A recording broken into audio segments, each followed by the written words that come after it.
بسم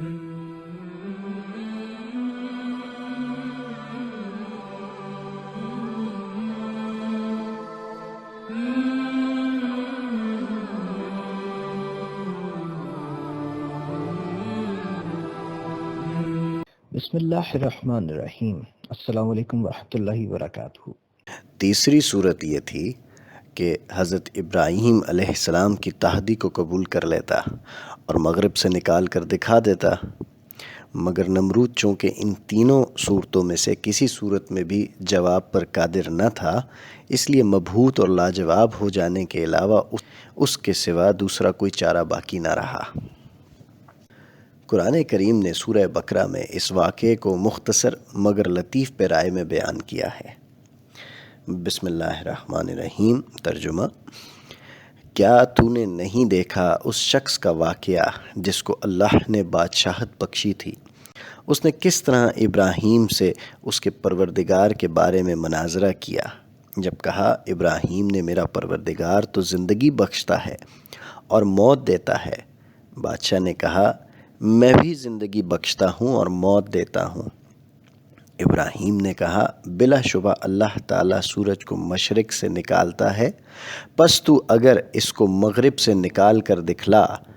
پس وہ کافر بادشاہ مبہوت اور لاجواب ہو کر رہ گیا، اور اللہ ظلم کرنے والوں کو راہ یاب نہیں کرتا۔ غرض حضرت ابراہیم علیہ السلام نے سب سے پہلے اپنے والد آزر کو اسلام کی تلقین کی، پیغام حق سنایا اور راہ مستقیم دکھائی۔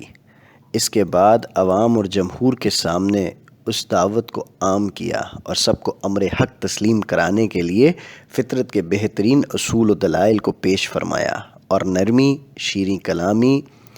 مگر مضبوط اور محکم اور روشن حجت و دلیل کے ساتھ ان پر حق کو واضح کیا، اور سب سے آخر میں بادشاہ نمرود سے مناظرہ کیا اور اس پر روشن کر دیا کہ ربوبیت و الوہیت کا حق صرف خدا واحد ہی کے لیے سزاوار ہے،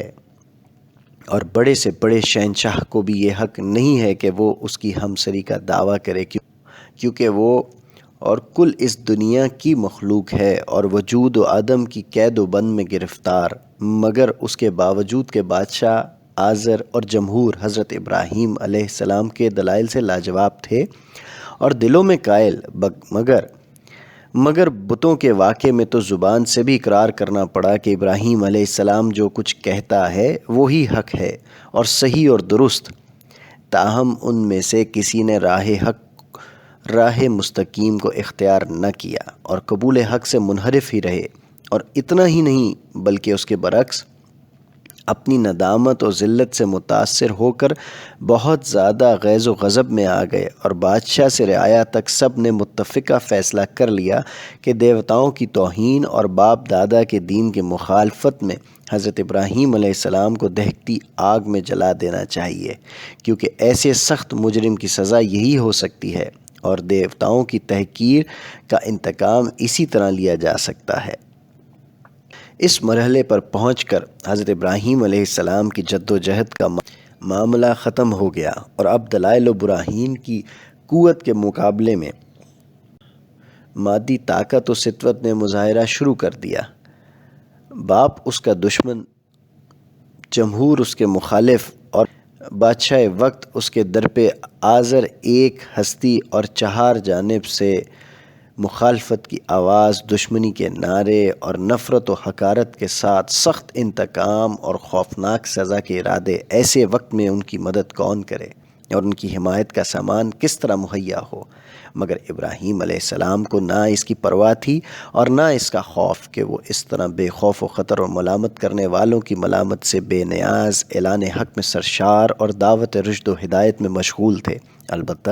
ایسے نازک وقت میں جب تمام مادی سہارے ختم اور دنیاوی اسباب ناپید اور حمایت اور نصرت کے ظاہری اسباب منقود ہو چکے تھے، ابراہیم علیہ السلام کو اس وقت بھی ایسا بڑا زبردست سہارا حاصل تھا جو تمام سہاروں کا سہارا اور تمام نصرتوں کا ناصر کہا جاتا ہے، اور وہ خدائے واحد کا سہارا تھا، یعنی اللہ تعالیٰ کا۔ اس نے اپنے جلیل القدر پیغمبر قوم کے عظیم المرتبت ہادی اور رہنما کو بے یار و مددگار نہ رہنے دیا اور دشمنوں کے تمام منصوبوں کو خاک میں ملا دیا۔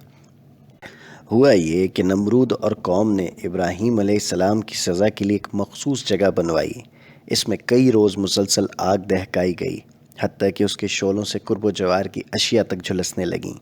جب اس طرح بادشاہ اور قوم کو کامل اطمینان ہو گیا کہ اب ابراہیم علیہ السلام کے اس سے بچ نکلنے کی کوئی صورت باقی نہیں رہی، تب ایک گوپن میں حضرت ابراہیم علیہ السلام کو بٹھا کر دہکتی ہوئی آگ میں پھینک دیا گیا۔ اس وقت آگ میں جلانے کی تاثیر بخشنے والے نے آگ کو حکم دیا کہ وہ ابراہیم علیہ السلام پر اپنی سوزش کا اثر نہ کرے اور ناری ناصر کا مجموعہ ہوتے ہوئے بھی اس کے حق میں سلامتی کے ساتھ سرد پڑ جائے۔ آگ اسی وقت حضرت ابراہیم علیہ السلام کے حق میں برد و سلام بن گئی اور دشمن ان کو کسی قسم کا نقصان نہ پہنچا سکے، اور ابراہیم علیہ السلام دہکتی آگ سے سالم و محفوظ دشمنوں کے نرغے سے نکل گئے۔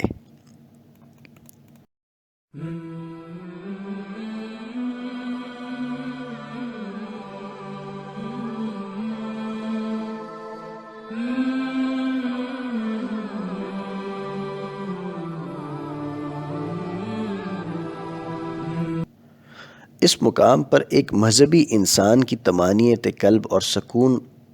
سکون کی خاطر کے لیے کافی ہے کہ وہ آگ کے برد و سلام ہو جانے کو اس لیے صحیح اور مبنی بر حقیقت سمجھے کہ اس نے اپنی عقل اور اپنے شعور سے اول اس امر کا امتحان کر لیا ہے کہ قرآن کریم کی تعلیم وحی الہی کی تعلیم ہے، اور اس کے لانے والی ہستی کی زندگی کا ہر پہلو پیغمبرانہ معصومیت کے ساتھ وابستہ ہے، اور یہ کہ وہ جن معجزانہ حقائق کی اطلاعات باہم پہنچاتا